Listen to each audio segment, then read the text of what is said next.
여러분 안녕하세요. 콤포트 신갈이 발매됐습니다. 많은 사랑 부탁드릴게요.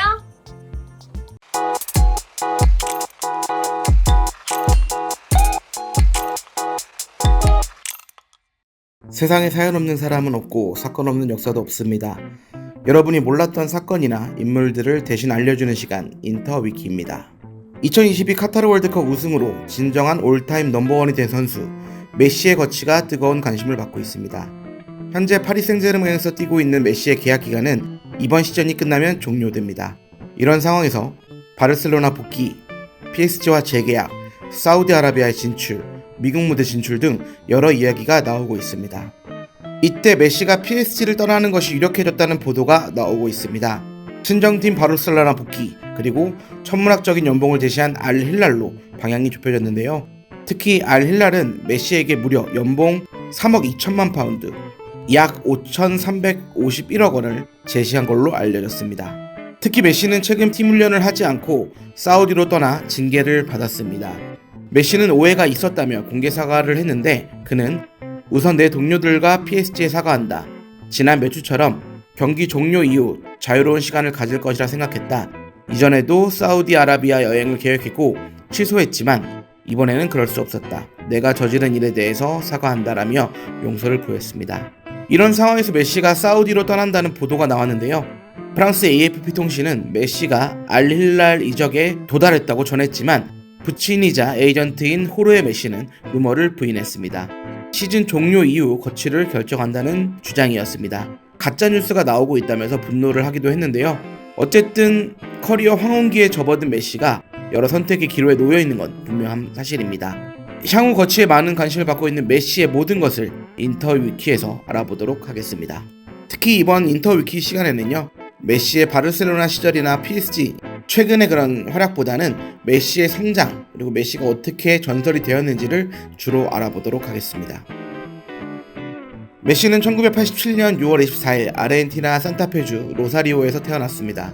그의 아버지 호르헤 메시는 철강 노동자였고 그의 어머니 셀리아 마리아 쿠치티니는 파트타이머로 일하는 청소부였습니다. 메시는 축구 애호가 집안에서 성장했습니다. 특히 아버지와 할아버지가 축구를 좋아했는데 지역 코치를 맡을 정도로 축구에 대한 사랑이 남달랐습니다. 이런 이유로 메시 역시 어린 시절부터 자연스럽게 축구를 접하게 됐고 메시에게는 2명의 형과 여동생이 있었는데 어린 시절부터 축구를 즐기면서 성장했습니다. 괜히 축구의 신이 된 것이 아닙니다. 메시는 축구 선수인 사촌들과 함께 축구를 시작했는데 어린 시절부터 탁월한 재능을 보였습니다. 메시는 4세의 나이로 지역 클럽인 그란돌리에 합류해 본격적인 축구 선수 생활을 시작했습니다. 당시 아버지가 메시의 코치를 담당하기도 했는데요. 메시의 성장세는 가파랐습니다. 본격적으로 축구 선수 생활을 시작한 메시는 겨우 5세 때 경기에서 출전해 골을 넣었고 당시 코치진들은 어린 메시를 보고 감탄사를 연발했습니다. 빠르게 성장한 메시는 6살 때 ULS 올드보이스에 입단했고 이후 약 6년간 뛰면서 500골 이상을 기록했다고 전해지고 있습니다. 당시 ULS 올드보이스의 구단 관계자와 팬들은 천재가 나왔다며 즐거워했고 제2의 마라도나가 나왔다며 아르헨티나의 미래를 책임질 재능이라고 극찬을 했습니다. 현재 메시의 키는 프로필상 170cm입니다. 축구선수치고 아주 큰 키는 아니지만 메시는 이런 신체 조건을 최대한 이용하며 세계 최고의 선수로 성장했습니다. 메시는 폭발적인 순간 스피드, 민첩한 움직임, 화려한 개인 기술, 정교한 킥력을 바탕으로 세계 최고의 선수가 됐고 더 이상 신체 조건은 메시의 발목을 잡지 못했습니다. 그러나 어린 시절에는 달랐습니다. 메시는 다른 아이들에 비해 키와 몸집이 작아 늘 놀림을 받았고 뛰어난 축구 실력을 갖췄음에도 무시당하기 일쑤였습니다. 이에 메시는 9살 때 병원을 찾았는데 청천벽력 같은 의사의 진단을 받았습니다. 바로 키가 자라지 않는 성장 호르몬 결핍, 희귀병이었습니다. 당시 의사는 메시에게 150cm 이상으로 자라지 않을 것이다 라고 말을 했고 축구선수에게는 치명적인 병이었습니다. 다행히 치료 방법은 있었습니다. 매일 키를 크게 하는 성장 호르몬 주사를 맞는 것이었는데요. 그러나 성장 호르몬 주사는 한 달에 1,000달러, 약 115만 원이나 되는 큰 돈이었고 당시 메시 아버지의 월급의 절반에 해당되는 큰 금액이었습니다. 스폰서가 필요했습니다. 메시의 재능을 알아본 ULS는 메시에게 지원을 약속했지만 나중에는 지켜지지 않았고 이후에는 아르헨티나 최고의 명문 클럽 리버플레이트도 메시에게 관심을 보였지만 당시 아르헨티나 경제는 최악의 상황이었습니다. 결과적으로 메시를 도울 팀은 아르헨티나에 없었고요. 조금은 다른 이야기지만 메시의 작은 키 그리고 천부적인 재능에 관련된 이야기는 또 있습니다. 메시가 US에서 활약하던 당시 유스팀의 코치는 메시의 첫 인상을 이렇게 설명했습니다. 당신이 메시를 본다면 아마 이렇게 생각할 것이다. 이 아이는 축구를 할 수 없겠구나. 이 아이는 너무 작고 왜소하고 약하다고 말한 것이다. 그러나 당신은 곧바로 메시가 차원이 다르다는 것을 깨달았을 것이다. 메시는 경이로운 선수였고 뭔가 다른 선수였다. 메시는 희귀병에도 포기하지 않았고요. 아버지 회사의 도움으로 간신히 주사 약값을 마련했고 메시는 축구 선수 꿈을 포기하지 않으며 매일 성장 호르몬 주사를 맞았습니다. 매일 밤 포기하고 싶은 순간이 찾아오기도 했습니다. 가족의 희생으로 축구를 계속할 수 있게 된 메시는 이를 악물고 훈련에 매진했고 집으로 돌아오면 자신의 허벅지에 스스로 주사 바늘을 꽂았습니다. 호르몬 주사는 상당한 고통을 수반했는데 메시는 매일 밤 고통을 참아냈고 언젠가는 세계 최고의 선수가 되겠다고 다짐했습니다. 또 한 번 문제가 생겼습니다. 메시의 주사 약값의 일부를 지원해주던 아버지의 회사에서 더 이상 지원할 수 없게 된 것입니다. 결국 메시와 가족들은 스페인 이주를 선택했습니다. 메시의 가치를 알아본 팀은 세계 최고의 클럽 바르셀로나였습니다. 바르셀로나의 초대를 받아 입단 테스트를 받은 메시는 자신의 기량을 마음껏 뽐냈고 바르셀로나 관계자는 곧바로 영입하겠다는 말과 함께 주사약값을 지원하겠다고 나서며 입단은 급물살을 탔습니다. 2000년 9월 메시와 가족들은 바르셀로나와 계약하기 위해 스페인으로 향했습니다. 바르셀로나의 카를레소 렉샤 기술위 이사는 곧바로 메시와 계약하고 싶었지만 이사회는 주저했습니다. 당시 유스클럽이 어린 나이에 외국인 선수와 계약하는 것은 매우 드문 일이었기 때문입니다. 그러자 메시 아버지는 12월 14일 바르셀로나 레스토랑에서 렉샤의 기술이사를 만나 당장 계약하지 않으면 돌아가겠다고 체육 통첩을 했고 깜짝 놀란 렉샤 기술이사는 종업원을 불러 냅킨을 달라고 한 뒤 메시와 계약서를 작성했습니다. 결국 이 냅킨 한 장이 바르셀로나 역사를 바꾼 셈입니다. 이 냅킨 계약서는 메시가 바르셀로나와 계약한 지 10년이 된 2010년에 공개됐는데 냅킨에는 2000년 12월 14일 바르셀로나에서 호셉 밍구엘라와 호사리오 가지올리, 카를렉스 렉샤의 바르셀로나 기술이사가 지켜보는 가운데 모든 책임을 본인이 지고 선수 리오넬 메시와 서로 합의된 금액 하에 계약한다 라고 적혀 있었습니다. 메시의 바르셀로나 생활이 처음부터 성공적이었던 것은 아니었습니다. 메시는 스페인 첫해 US와 갈등 때문에 거의 출전하지 못했고 설상가상으로 너무 조용한 메시의 성격 때문에 동료들은 벙어리라 놀리기도 했습니다. 향수병으로 고생하던 메시를 치료해준 것은 역시 축구였습니다. 바르셀로나의 아카데미인 라마시아에서 1년을 보낸 메시는 2002년 모든 대회에서 뛸 수 있게 됐고 곧바로 실력을 발휘했습니다. 당시 메시는 차원이 다른 플레이로 유스 무대를 평정했고 세스크 파브레가스, 피케 등과 친하게 지내며 바르셀로나 육수의 핵심 선수로 자리 잡았습니다. 엄청난 활약을 펼쳤습니다. 거의 매경기 득점포를 가동한 메시는 팀 동료인 파브레가스, 피케가 잉글랜드 무대로 떠난 가운데 아스널이 영입 제안을 했지만 거절했고 바르셀로나에 남기로 결정했습니다. 메시는 자신을 위해 치료제를 마련해준 바르셀로나를 떠날 수 없었고 이후 엄청난 성장세를 보이며 2004년 17세의 나이로 1군 무대에 데뷔했습니다. 메시는 2004년 10월 16일 에스파뇰과의 리그 경기에 출전했는데 이것은 그가 17세 114일째로 되는 날로 바르셀로나 뛰었던 역사상 세 번째로 어린 선수가 됐습니다. 또한 당시에는 라리가에 출전한 가장 어린 선수로 기록이 되기도 했습니다. 전설의 시작이었습니다. 물론 메시가 처음부터 바르셀로나의 중심은 아니었습니다. 04-05 시즌과 05-06 시즌 바르셀로나가 라리가 2연패를 달성했을 때 주역은 메시가 아닌 브라질의 스타 호나우지뉴였고 당시 메시는 호나우지뉴를 보면서 성장했습니다. 이후 메시는 점차 출전 횟수를 늘리면서 최고의 활약을 펼치기 시작했고 06-07 시즌부터 주전 자리를 확고히 하며 이 시즌의 메시는 레알 마드리드와 엘클라시코 더비에서 해트트릭을 기록하며 새로운 역사를 쓰기도 했습니다. 헤타페전에서는 마라도나를 연상시키는 득점으로 전 세계를 깜짝 놀라게 하기도 했습니다. 메시의 질주는 계속됐습니다. 특히 메시는 08-09 시즌 펩 가르디올라 감독이 지휘봉을 잡으면서 잠재력을 폭발시켰습니다.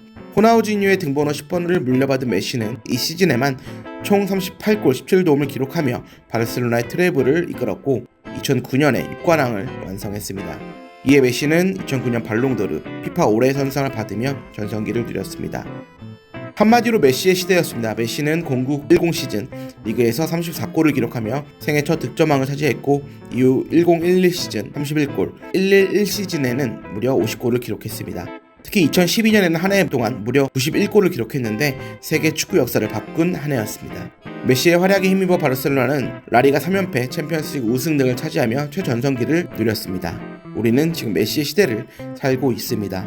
2012년 최전성기에 비해 조금은 내려왔다는 평가도 있지만 여전히 메시는 세계 최고의 선수로서 활약을 펼치고 있고 2014-15 시즌에 총 58골을 기록하며 바르셀로나의 트래블을 다시 한번 이끌기도 했습니다.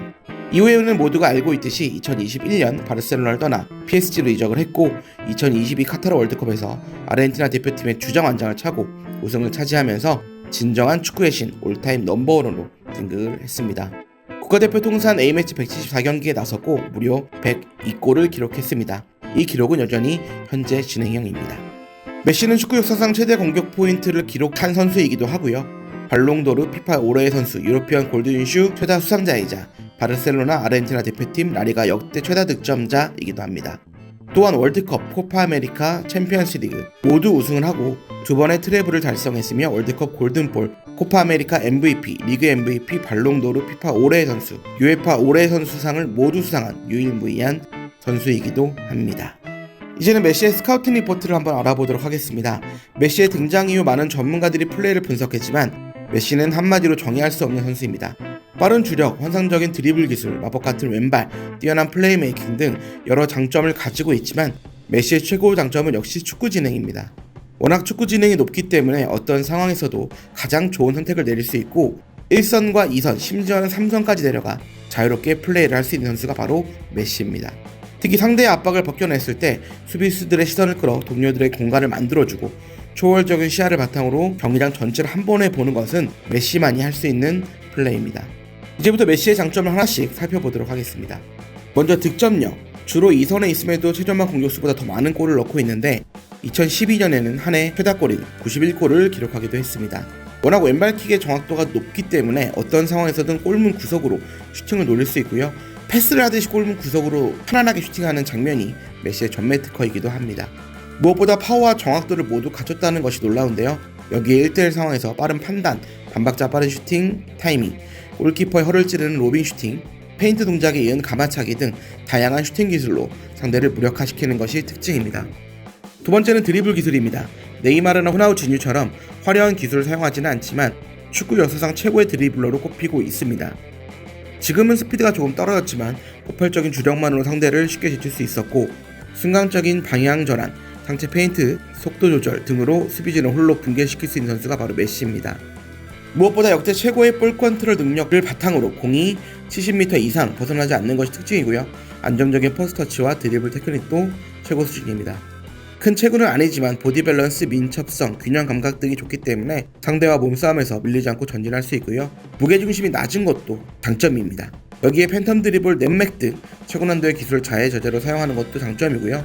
마르세유 턴 같은 고급적인 기술도 쉽게 하는 장면에서 메시의 드리블 기술이 얼마나 좋은지 알 수 있습니다. 세 번째는 엄청난 팩신력을 바탕으로 한 플레이메이킹입니다. 메시가 축구의 신으로 불리는 이유 중 하나가 득점력과 메이킹 능력을 모두 가지고 있다는 점인데요. 공간 전체를 이해하기 때문에 공간과 시야만 확보되면 날카로운 전진 패스를 연결할 수 있고 공을 잡았을 때 슈팅, 드리블, 패스 등 워낙 선택지가 많기 때문에 상대 수비수들이 쉽게 막을 수가 없습니다. 특히 동료들에게 적절한 세기로 킬패스를 찔러주는 것은 신의 경지라고 불리고 있습니다. 여기에 왼발킥을 이용한 프리킥, 뛰어난 오프더볼 움직임, 위치 선정, 연계 플레이도 세계 최고 수준이고요. 수비 가담이나 활동량, 제공권이 약점이기는 하지만 이 단점들을 지우고 남을 만한 영향력과 장점을 가지고 있는 것이 메시입니다. 30대 중반을 넘어서는 속도가 줄어들었지만 킥력과 패싱 능력은 여전하기 때문에 플레이메이커로 변모했고 이 장점이 2022 카타르 월드컵에서 정점을 찍었고요. 이 월드컵 우승으로 인해서 역대 최고의 선수로 등극을 했습니다.